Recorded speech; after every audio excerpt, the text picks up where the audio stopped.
Ahoy there, Captain Benzie here, coming at you with another episode of the Frigate Pilot's Manifesto, the series that aims to teach you everything you need to know to become a dedicated frigate pilot in EVE Echoes. Today's video is going to be a deep dive onto the Minmatar Burst 2. This, traditionally speaking, is a logistics frigate, but just because it's designed one way doesn't mean it can't do other things. So what we're going to do is we're going to have a look at its stats, we're going to have a look at what it kind of roll bonuses and that it gets, and we're going to look at some interesting ways you can fit this to have all kinds of fun with it.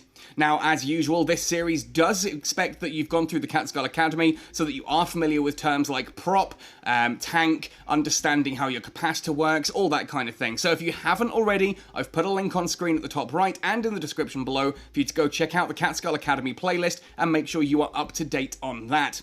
Alright, if you do enjoy this video, let me know by hitting a like on it, subscribe to the channel for all things EVE Echoes, ding that notification bell to make sure you never miss a video, and let me know in the comment section down below what frigates you'd like to see me cover in future Frigate Pilot Manifesto videos. Finally as well, if you do want to go the extra mile to help support this channel, you can do so by joining us on Patreon. Details are along the bottom of the screen now, and every pledge really does help. All that said and done then, let's talk about the Burst 2. The Burst 2 is the Tech 6 Minmatar Republic Logistics Frigate. So if we go into the Minmatar Republic, scroll up to Tech Level 6, there's the Burst 2 there. Very unusual looking ship, very flat profile to it. If you look at this thing side on, it looks a little bit like a burger flipper if I'm being completely honest, but we're not here to discuss how it looks, let's have a look instead at its stats. So, the Burst 2, power grid, 36 megawatts basic output. That's not huge, and for a logistics frigate, it doesn't really need to be. You're only trying to fit basic small weapon systems on here. This is not the kind of ship that you're going to be looking to fit on anything medium or large. Any oversized modules aren't really going to work on here, no matter how much you try to cram it in with things like engineering skills or engineering rigs. So it's very much designed around those small modules, but we can have some fun playing with that, as you'll see in a minute. Looking at the rest of the fitting profile, we have 3 high slots, 2 mid slots, 3 low slots, 2 power grid rigs, and 2 mechanical rigs. Decent amount of variety there in regards to fitting and how we can do different things. Defensively speaking, you'll see that the Burst 2 does not have all that great defense. It's better than you'd expect for something that looks like it was made out of duct tape, piping, and solar panels. 476 on the structure, 537 on the armor, and 603 on the shields. The shields are predominantly the way you would look to tank this, but again, you could probably get away with armor tanking this one with that 537. It's sizable enough as long as you're not taking any real hefty damage. And fingers crossed, by looking at the rest of the stats later on, you'll see that ultimately getting hit is something we don't intend to do anyway. An interesting point here, just to scroll back up and mention, cargo hold of this thing is 520 cubic meters. Now, whilst that's not huge, certainly even for frigates, I mean, look at things like the Imicus or the Magnate Covert Ops, and you can get 1,000 or even 1,500 before rigging and skills. But for a small frigate like this, that does give us a decent amount of cargo hold, which means if you're out there as a logistics pilot healing up your fleet, you can also do a good bit of the looting at the end as well for distribution later on. Just a nice little thing to bear in mind there. Scrolling down to the rest, we have a very strong capacitor of 958 gigajoules. That is very large for a frigate of this size, and a decent recharge time as well of 200 seconds, a little bit over 3 minutes. We then have a signature radius here of 27.8 meters. Very, very small signature radius, remembering that the capsule itself is only about 25 meters, so it's only a little bit bigger than the capsule, and it has a flight velocity naked of 485 meters per second. That is a very small, very nippy frigate, which ultimately, in the terms of logistics, makes it very hard to hit as it's moving around behind the fleet, keeping them topped up. But it means that actually you can probably get away with this in combat too, as we'll be looking at later. Now that scan resolution as well, 796 meters scan resolution, is absolutely insane for a frigate. Well, for any ship in fairness, that's a very high scan resolution. If you want to rig into additional scan resolution, this makes an excellent ship for pointing on a gate camp. If you're going to like park a gate camp, you can put a Burst 2 there with some warp scramblers or warp disruptors or whatever it is you want to use to tie the ship down, and you can lock on very, very quickly with one of these things. Not that I'm condoning mass gate camping, but gate camps are of course necessary if you're defending sovereign space. Looking at the rest of the stats here, a warp speed of 5.5 astronomical units per second is pretty fast, that's top speed for a frigate, along with a fairly low mass, but a fairly high inertia modifier. That means that when this thing is moving at speed, it does take a little bit of time to kick into that top speed, does take a little bit of time to decelerate, and its turning circle isn't quite the fastest, but we can handle that, we can work with that. Looking then at the trait descriptions here, being a logistics frigate, it has a roll bonus, an 80% increase to the remote shield booster optimal range, and a 100% increase to the remote shield booster accuracy fall-off. Now this, when you compare this to something like the Bantam, where it's the other way around, the Bantam has a much longer optimal range but a short, sharp accuracy fall-off, you can kind of think of this the same way that you'd look at cannons and lasers. In that here with the Burst 2, it's like a cannon. It has a short, relatively speaking, short optimal range with a long, gradual accuracy fall-off, meaning you can, if you're very close, you can be doing your maximum heal, but if your target's moving away from you, the amount of healing that you would apply, the amount of remote shield boosting you would apply, does fall off gradually. Looking at the skill bonuses here as well, we've got Remote Shield Operation, which gives a 12% reduction per level of the Shield Booster Capacitor need, Remote Shield Booster Capacitor need, so you're using less capacitor to operate your Remote Shield Boosters, and a 7.5% increase to the Remote Shield Booster Shield Boost amount, so you're making them more efficient on capacitor, whilst also increasing the amount of shield boosting that it actually performs. Very, very useful, of course, and if you're going to be going into logistics, it's worth training Remote Shield Operation to at least 5. Now, you've seen probably with a certain video filmed back in the final test, that actually something like a Burst 2 is still very good at healing even things like battle cruisers. The top up that it does is genuinely quite powerful and very, very useful in a gang. Don't worry that the rest of your crew are going around in things like destroyers or cruisers. This frigate is going to be powerful enough to keep them topped up. Now, the final skill, and the one that I really need to draw attention to, is again thanks to our dear old friend Frigate Command bonus. Frigate Command, of course, should be at level 5. This is one of the few that I do recommend training to level 5 before going into Advanced Frigate Command, because it is such a cheap skill and it benefits every blasted frigate in the game. In this case, it gives an additional 5% flight velocity per level, 25% additional flight velocity, on top of that 485. In my head, that works out about 606 meters per second, I think, as a basic skill there, as a basic speed, just thanks to having Frigate Command at 5. That's not then including the fact that you also get the Frigate Command itself also increases frigate flight velocity. I'm just talking the bonus here on the ship. Anyway, let's actually have a look at the different ways that you can fit this then. As the pilot of a logistics vessel, your main role in fleet engagements is going to be topping up the health bars of your fellow fleet pilots. Of course, with something like the Inquisitor or the Navitas, you're going to be focusing on their armor, whereas here in the Burst 2 or the Bantam, you're going to be topping up their shields. Ergo, remote shield boosters are going to be the most important part of this build, and our top slots are filled with 3 of them. Now, fortuitously for any logistics pilot out there, remote shield boosters tend to be ridiculously cheap on the market. Apparently being a logistics pilot just isn't all that popular, not many people do it, so you can actually get the parts very, very cheaply. Ergo, I've gone for 3 meta level 8 healer small remote shield boosters. Now, these kind of work like turrets, in that they've got an accuracy fall off and an optimal range at which they're most effective, but they are of course designed, rather than dropping down the shields, increasing them. They're like shield boosters, but done remotely. In this case, you can see here, every 4 seconds, 42.4 gigajoules comes out of your capacitor to top up the target's shield by 47 hit points. Obviously, that changes based on the optimal range and the accuracy fall off. That 47 is anything that's within optimal range, 7.2 kilometers. When you've got that long, gradual accuracy fall off, 13 kilometers, takes you out to about 20.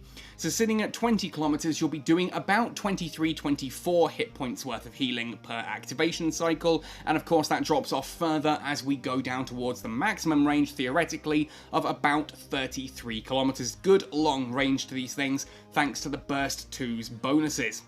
Now, it's not just the shields that you're going to be topping up as a logistics pilot. You also have the capability of topping up your target's capacitor. If you're sitting there in the middle of an anomaly with something like a mower at the front of it, or perhaps something like a Thrasher Guardian that is tanking for you and you need to be healing it, it might be the case that its capacitors are beginning to run dry and you need to get those topped up before that switches off the shield field generator, for example.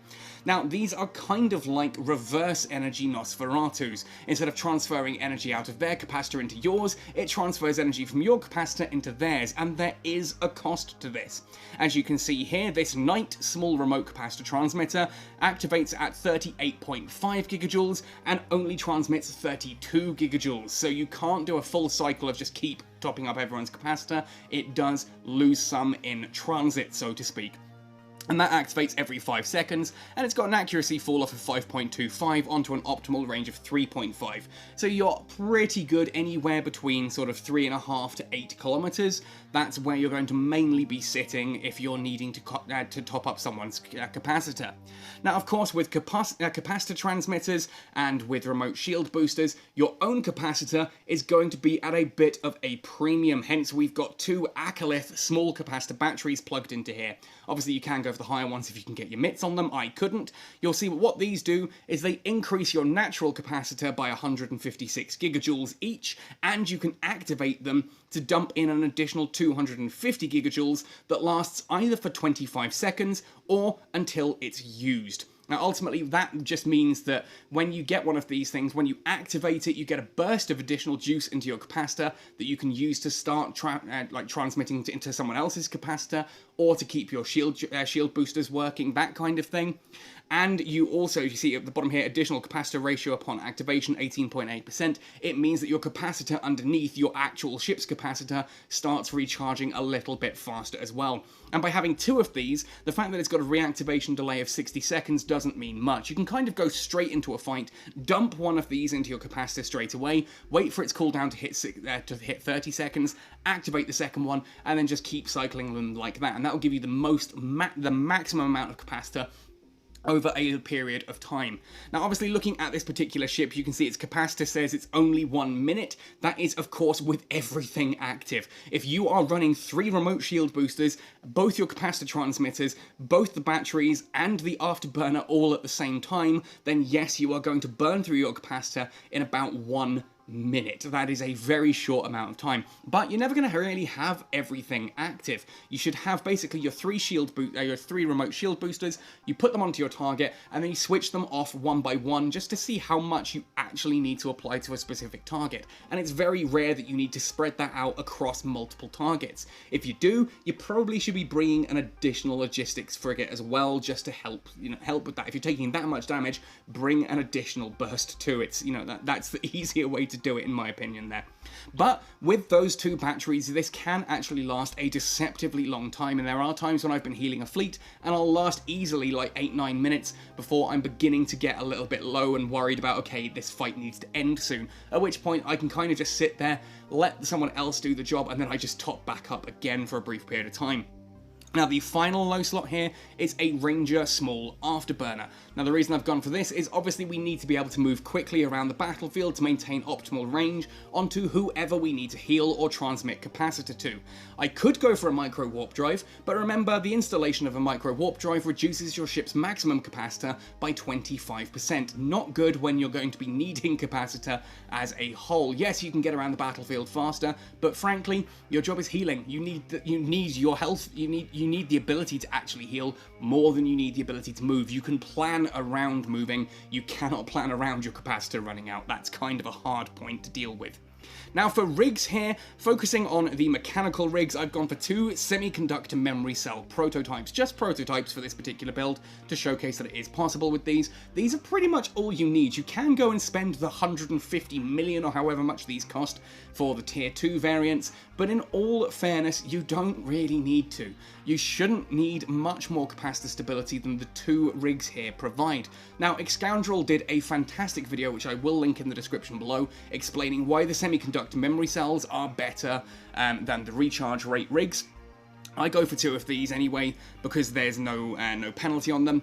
Basically, in shorthand, what you're getting here is a bigger capacitor capacity, so your capacitor is bigger, and because it still recharges at the same rate, whether it's 50 gigajoules, it'll recharge in 200 seconds, or if it's all the way up at 100 gigajoules, I know it's much more than that, it will still recharge in that same time, meaning it is a more powerful recharge the bigger you make the capacitor, so you're getting a bigger capacitor and a heavier recharge rate, which is kind of both things at once. The other rig just gives you the recharge rates, a little bit more than this, perhaps, but the bigger capacitor kind of counterbalances that and makes it a better option. Xscoundrel's done the maths, I'll let that video explain it more than the others. Now the other rigs we'll come back to later. Is there anything you can fit in there regards to logistics? No. I have done all of the tests using things that are the shield booster activation times, shield booster capacitor reduction. They do not affect remote shield boosters. None of the shield booster rigs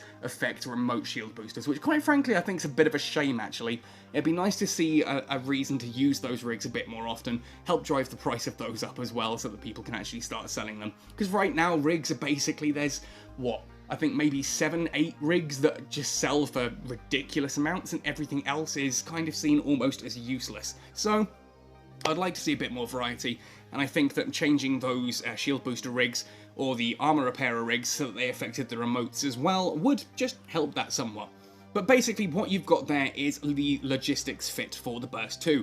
As I said, you want to stay within range of your targets when you're healing them. Ultimately, never be further than 20 kilometers from a target that you think might need healing. You do ideally want to be sitting around the 7-kilometer mark. That way, not only are you doing well with the remote shield boosters, but you've also got the capacitor transmitters in range as well in order to make those work. And just keep cycling those batteries to help maintain your own capacitor. In regards to how you move, it's my personal preference that I move backward and forward in a straight line behind the rest of the fleet. That gives me one of the highest angular velocities at all times. You wait until the enemy targets have shot if they're not locked onto you before you turn around at the end of that line and start to come back. That helps you maintain a decent range without ever having the full approach and away vectors from a particular target, which means they can one-shot you fairly easily. If you're orbiting a target, if I'm orbiting the ship that I'm trying to heal, then the ship that is shooting at the one I'm looking to heal, if it changes onto me, that orbit, when it looks at that orbit, there is a bit where it's going across its field of vision with a high angular velocity going across to the right, for example. Then that circle begins to go backwards straight away, at which point the angular velocity drops to 0, before the angular velocity begins to increase again as the ship moves to the left, before it then drops back to 0 as it approaches towards. Now that means there are 2 very large windows where that ship is moving at a very low angular velocity, meaning you are if they've got you locked, they can switch to you, snap off a shot, possibly kill you before you finish that orbit. Going in a straight line backward and forward, you can watch for when they fire, then you can turn around and have that brief moment of 0 angular velocity as you redirect your ship, before then immediately going back to the full angular velocity of going full abroad to their vision. No, you are not seeing things. Please do not adjust your monitor. This is a Burst 2 combat fitting. Now, the reason we can get away with this is, if you remember, we've got very small signature radius, we've got a very fast flight velocity, and Frigate Command gives us additional bonuses to that flight velocity as well, meaning we've got a very fast, very small ship, and we can have a lot of fun with this as a very viable speed tank. Now, of course, for this, the first thing we're going to fit is a Ranger small afterburner, same as before, using an afterburner rather than a micro warp drive so that we do not get that signature radius penalty. The flight velocity that this thing is going to give us is going to be more than sufficient for speed tanking without the need for a micro warp drive, also eating our capacitor and making our signature radius bigger. For the high slots here, I've gone for Gallows small missile launchers. I had 3 of these kicking around, but obviously the better missile launchers you can have, the better. You can actually put any weapon system you like on here. You can put cannons on here, you can put lasers on here, you can put railguns on here, you can even put decomposers on here. Ultimately, it depends what you have to hand and what skills you have available. Now, as I'm fairly balancedly skilled into all the different small weapon systems, I've gone for missiles simply because I have that versatility of range. If I want to, I can orbit nice and closely for a very high angular velocity in order to to get under their guns and not be hit by the turrets, whilst at the same time, if they then happen to have stasis weather fires, I can pull out all the way, in this case, up to 21.05 kilometers and still be able to apply damage from there. Very useful just to be able to vary that range as required. The DPS here is a little bit lower than if I'd put something like railguns or autocannons, only here in this case 106.06, but it's enough. Survivability is the key part here. It's all about surviving and just dealing that damage over time. Yes, it takes a while, but it is a good fun way of doing it, and if you happen to have a burst 2 lying around because you're a logistics pilot, this is a great fun secondary use for it. Now, for the other low slots, I've gone for a Settler Small Shield Booster. Just helps to repair the shield as we take damage as I'm moving into and away from different targets. Obviously, you occasionally take damage here and there, just helps top it up a little bit. The other the other low slot is a full duplex ballistic control system. That gives us a 5% damage bonus just for having it fitted. You can then activate it for an 8.03%, and you get an activation time adjustment for this as well. So it does go, you shoot a little bit faster and you shoot a little bit heavier. Extra DPS, always nice to have. There's not really anything else you might want to put in the low slots there. You could go for something like a shield extender, but going for a shield extender makes your signature radius bigger, so I prefer for the extra damage, speed up that combat a little bit. Now, the mid slots, I've got some unusual options here. Yes, that is a warp disruptor, because yes, I do PvP in this from time to time. You'd be amazed at how many people just don't see a burst 2 as a threat. They watch you arrive and just go, oh, it's a burst 2, and then you lock them down and blow them up with missiles, at which point they're just like, what the hell just happened? Great fun, good fun, well worth trying. Get out there and try it. And of course, I've gone for the Warp Disruptor rather than Warp Scrambler, so that I have that additional range. But if you have a Warp Scrambler, you can do it. You can do it. Warp Scrambler and something like autocannons is definitely a viable way to fit a burst 2 for very high DPS. Now, because I'm going to be going at a little bit of a distance as well, up to 21.05, I've put on some guidance disruptors here, a Mark 7 guidance disruptor. I'm going to mainly be targeting anything that is using missiles. So if I see something like a Korax or a Talwar, or even like a Caracal, this is what I'm going to use. I'm going to activate that guidance disruptor so that it drops their explosion velocity of their missiles, increases the explosion radius, which means I take much less damage from their missiles hitting me, and it also drops the range, their flight time bonus, negative 21.2%, drops the range of their missiles as well, so if they're another small missile user, I'll be in range, they won't be. And that's just a fun situation to be sitting in. Great fun hitting them with missiles while they're trying to work out why on earth they can't hit you. You're using small missiles, I'm using small missiles. How come you've got more range than me? That's why. Guidance disruptor. Of course, if you're going up against things like, if you want to go up against, say, Thrashers, or like Stabbers, that kind of thing, any kind of turret ship, Coercers, Malers, swap that out for a weapon disruptor. Swap that out for a weapon disruptor and you do basically the same thing to their turrets. Slow down the tracking speed so they find it harder to hit you as a fast-moving target, and you can drop the range as well, though it's mainly the tracking speed that's the vital one in regards to the burst 2 with how absolutely ridiculously fast you're moving. Again, remember, we talked about you get those bonuses for having Frigate Command all the way up. Look at the speed on this thing. Just look at that when it loads. 860.87 meters per second. That is ludicrously fast. Ludicrously fast little frigate there that is going to be very hard to hit because under targeting, 28 meters signature radius. That's rounded up. It's about 27.4, I think it was. But yeah, very small signature radius, very high speed, and of course that navigation there of 860.87, that is without the afterburner activated. Once that's activated, it's even faster, as you'll see later on.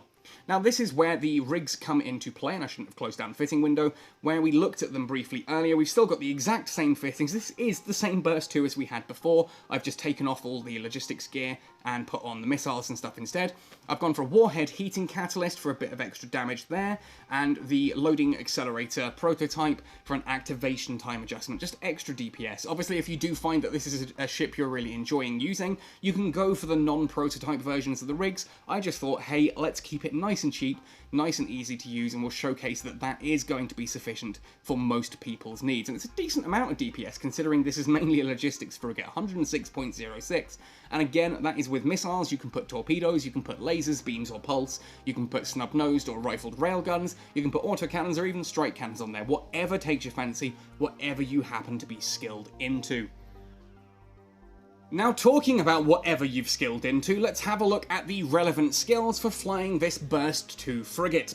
First of all, of course, under cruising technology is Frigate Command. If I haven't drilled it into you already, go do it now. Frigate Command to level 5. I don't even care if you don't fly frigates. You will do at some point. Frigate Command at level 5 is a very cheap skill. I mean, you can see there, level 5 is only 46,363 skill points, plus the other levels are very cheap as well. Get that to level 5 before you go into Advanced Frigate Command, because there are so many frigates in the game early on that require Frigate Command at level 5 for additional bonuses. For example, the Burst 2, we get an additional 5% flight velocity for each point in basic Frigate Command. At 5, therefore, 25% additional flight velocity, and that's on top of the skill itself, giving an inertia modifier down of 25% and a flight velocity up of 25%. So the Burst 2 is giving us 25% flight velocity thanks to Frigate Command 5. The skill itself then gives 25% flight velocity and an inertia modifier reduction, which means you accelerate and decelerate faster, and you can maintain a tighter orbit by having a tighter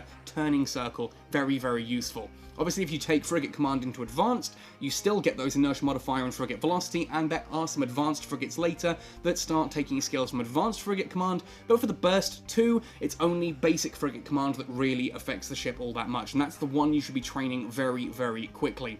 Navigation, of course, Afterburner is going to be your best friend here. Afterburner to 5 gives a reduction to the capacitor required to activate your Afterburner, plus increasing the activation time of the Afterburner.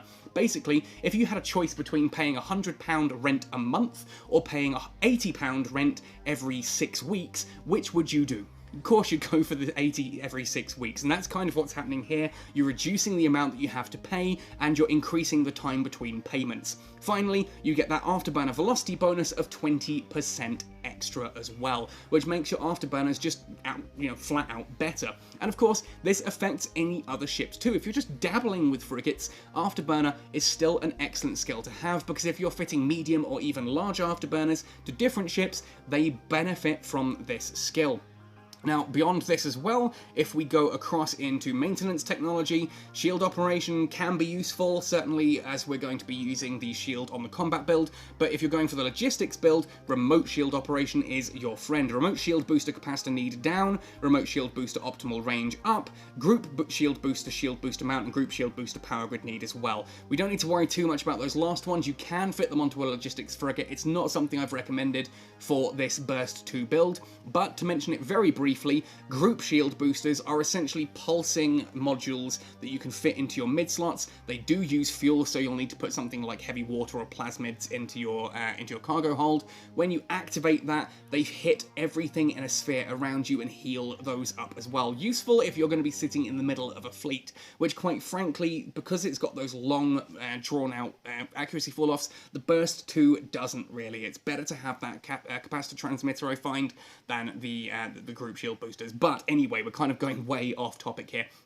For a logistics pilot, remote shield operation is a very useful skill to have. And again, if we have a look at the skill points required, they're not humongous. If you're getting into logistics, getting this skill up to at least level 4 is not bad at all, and the frigate itself does benefit from it, just makes you better at it. For the combat version though, shield operation of course decreases the activation time, so it cycles faster, and it decreases the amount of capacitor required per shield activation too. There is also defense upgrade as well, in case you think you're going to get hit, you can train into that, not really necessary for the Burst 2. Engineering is definitely a useful one though here, mainly because of that frigate capacity 25% for having frigate engineering up at level 5. You saw that the logistics frigate, if I had everything activated on the logistics build, it would go away in 1 minute. That's with having all the way up to expert frigate engineering 4. That's how capacitor heavy that can get as a logistics pilot without having the right skills. You may not need to have frigate engineering all the way up there, certainly get it to about frigate engineering 4 if logistics piloting is going to be your thing. It's a useful skill to have anyway. Now finally then, whichever weapon system you're going to be using does help. It's not necessary by any stretch, but it does increase the amount of damage. So if we look at the missiles, for example, I've got small missile torpedo operation to level 4. What this would do at level 5 is a 20% increase to small missile torpedo damage and a reduction of 15% to the explosion radius, meaning it's better at hitting smaller targets like drones or other fast-moving frigates. Just better damage application and better damage overall. You then also have Small Missile Torpedo Upgrade, which again, if you train this one up to level 5, that's an additional 15% Small Missile Torpedo damage, whilst also increasing the flight time by 10% and the velocity by 4%. Now remember, the velocity also increases the range, so you've got 2 range increasing stats there. Training into Small Missile Torpedo Upgrade is how you increase the range of your missiles. So if you're looking at my missiles and wondering why they've got a little bit longer range than yours, that's why. Train into this skill and that will help with those. To showcase this combat build, I actually managed to find a Crimson Cemetery, which is kind of like a tier 7 large anomaly, arguably a little bit more difficult, as you'll see, and I'm going to showcase that the Burst 2 in that combat fitting can actually do this. Now, key point to note here, I was warping through nullsec. I was actually going to be filming a how to avoid gate camps and move through nullsec, so I fitted a micro warp drive. There's no station nearby, so I'm stuck with the micro warp drive rather than an afterburner, which is a bit of a problem. We don't get the proper speed tanking that we would otherwise have, but hey, we're gonna deal with that. So I'm going to lock onto everything here, I'm going to start shooting at my target and set an orbit of around 15 kilometers. Now obviously I'm losing that thanks to having having a micro warp drive. I'm going too fast basically for that to cope with, and we're going to start shooting at that tower. And you'll see even here with the micro warp drive active, I'm sitting at, I think it's about 120 meters signature radius. It's bigger than a cruiser at this point. I'm not taking all that much damage. With an afterburner I'd be taking almost nothing. With the small amount of damage I am taking though, I can heal up here with that shield booster. I can just tap into that, no worries. Unfortunately, of course, this is a Minmatar version of the Crimson Cemetery, so it is all turret tanked, making that guidance disruptor absolutely useless as well. So congratulations, Benzie, we fitted a micro warp drive instead of an afterburner, and a guidance disruptor instead of a tracking disruptor. But oh well, there we go. You can see the damage. I'm slowly pulling down that Crimson Talwar. I'm taking almost nothing in return.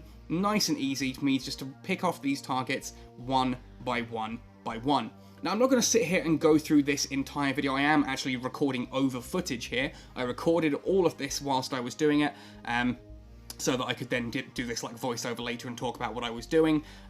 Ultimately, you'll see that I do play with the camera right the way out for a lot of this. That's with local open as well, because obviously these Crimson Cemeteries are very, very popular right now, and I'm sitting here in nullsec, in the Great Wildlands of all places, which is a big PvP area anyway. So the last thing I want is someone to jump into system, go, oh, there's a Crimson Cemetery there, jump in, grab me, and blow me up. Because ultimately, yes, as I said, the Burst 2 is okay at PvP. Not when I've got an entire fleet of these Crimson Minmatar ships on me, and whatever happens to show up, like a Cyclone or a Typhoon, no, not a Typhoon, a Cyclone or whatever, like a Prophecy, just shows up and wrecks my day. So anyway, you can see here what I'm doing is essentially just orbiting each target one at a time, picking that target. Here comes a red into system, which is why I've zoomed the camera right out in case he jumps in. Where I'm just orbiting each target one by one, starting with the small targets, moving up to the big ones. Obviously, the bigger targets are less of a threat to me because they have slower tracking on their turrets, meaning my small signature radius and my decent flight velocity will help then. You see I've actually taken the micro warp drive off, and with the micro warp drive off, I'm still orbiting at a decent, well, once I change direction here, and it goes back up to a decent solid flight velocity of a good 800 meters per second. That's not quite enough to properly speed tank, but the afterburner would take me into the correct sort of boundaries if I had fitted it instead of the micro warp drive. Again, the reason for the micro warp drive was in case I jumped into a warp bubble, I could immediately micro warp drive out of the bubble and warp away to safety. That was the idea. Unfortunately, the red has now left system. He did not jump into my anomaly, so I can start playing with the camera a bit more and worrying a little less about that. Anyway, I am going to zip ahead because, as I said, I was doing this anomaly for about 2 hours. There are 4 waves of this, but there are other bits that I want to showcase during this fight that I'm going to skip ahead to now. Now, as we come to this end of this wave, we have a significant problem in that I've spawned in right next to everything, and I don't have an afterburner, I have a micro warp drive. So you'll see that I immediately start taking an absolute boatload of damage that really is quite scary, and I need to get to a decent range away from this as quickly as possible, because my shield booster, you can clearly see, is not keeping up with this. I do try for a brief moment just to test it and see how well that's going, but I am taking entirely too much damage. I need to activate the micro warp drive. That immediately burns through my armor and a bit of my hull because of the size of my signature radius. But there are ways around this, and that's what I wanted to showcase, that even though I absolutely messed up by fitting a micro warp drive and not, well, I had the afterburner in my hold, that was the stupidest thing. If I had a station, I would dock and swap from micro warp drive to afterburner, but that's not possible. So what I do here is I burn away to a nice, decent safe distance. I then manually start to move across them, so I'm moving a beam at all times, and I'm letting my shield booster heal me back up. The reason for being a beam is if you're moving 90 degrees across them, if you're moving completely perpendicular, you have the highest possible angular velocity. That means against the turret ship, least amount of damage. Now what I'm doing here is zigzagging my way slowly back across. I'm trying to time my turnaround so that I'm not at 0 angular velocity, sitting duck when they open fire on me, but it's going to allow me to get a little bit closer range. Obviously, I'm a long distance away at this point, 65 kilometers away from that breacher assault that I want to be taking out. There we are, double tap into space, and you'll see that I zigzag across here. I'm trying to move at a 45-degree angle at all times to the entire fleet. It gives me the highest amount of angular velocity whilst also closing in on them. You can see I'm moving now 48, 47 kilometers. I am getting closer to that Crimson Breacher Assault whilst not taking too much damage in return. Just checking the loot as well and the rats, what else there is in this anomaly. Because there is a covert ops there that's getting a little bit close as well. I do want to just measure onto all of these so I can keep an eye on who's closest. Now I start taking a couple of hits because I'm coming into a better accuracy fall off, optimal range, that kind of thing.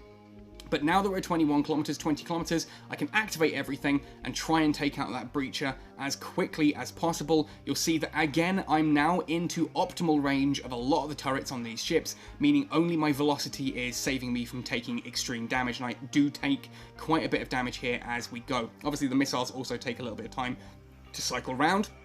We've got a second Crimson Breacher Assault there that I'm hoping I can take out before I lose range on it. That is a Hurricane. We're going to try and orbit that at a bit of range so that I'm trying to orbit the entire fleet at once. There we go, and I start to pull away. Unfortunately, pulling away is a bit of a bad idea because I'm now moving at a direct away. My angular velocity plummets. I take damage again that pushes me straight back into hull. Move to range with the micro warp drive active. Get that shield booster active, just get some distance.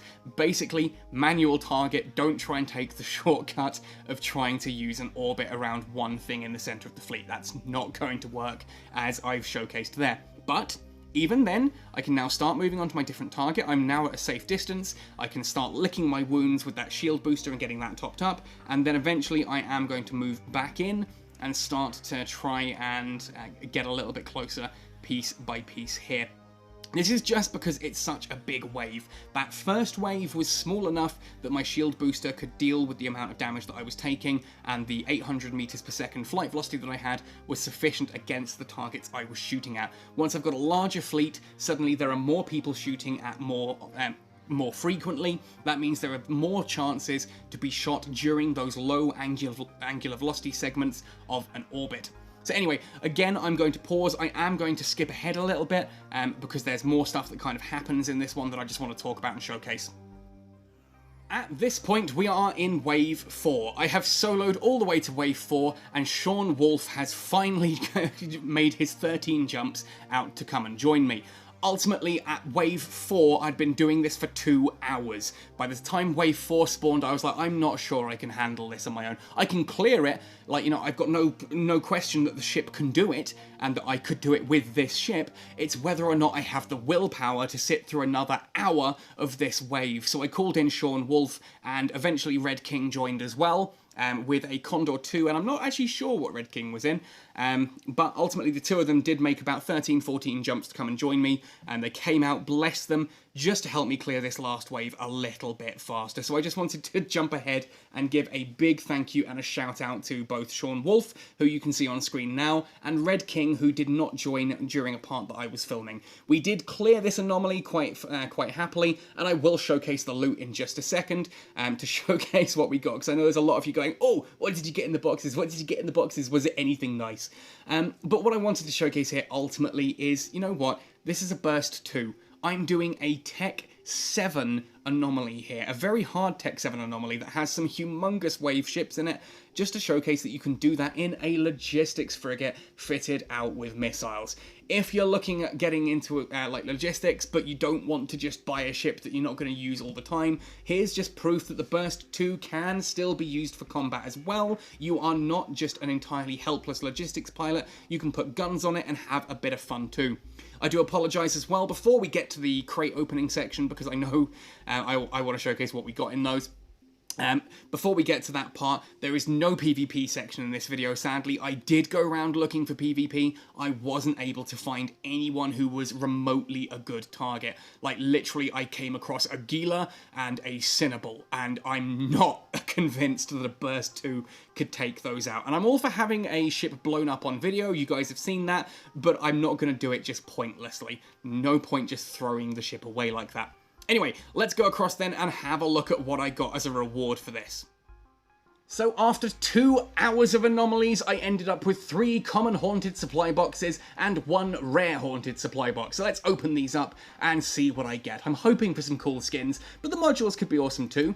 First one, Mark 5 Warp Scrambler. That was a nice little addition. I will use that quite comfortably. Very powerful, good for a couple of the smaller ships. Mark 7 Sensor Dampener. I know a lot of you folks don't like the sensor dampeners. I actually really enjoy them. I've been having a lot of fun with them.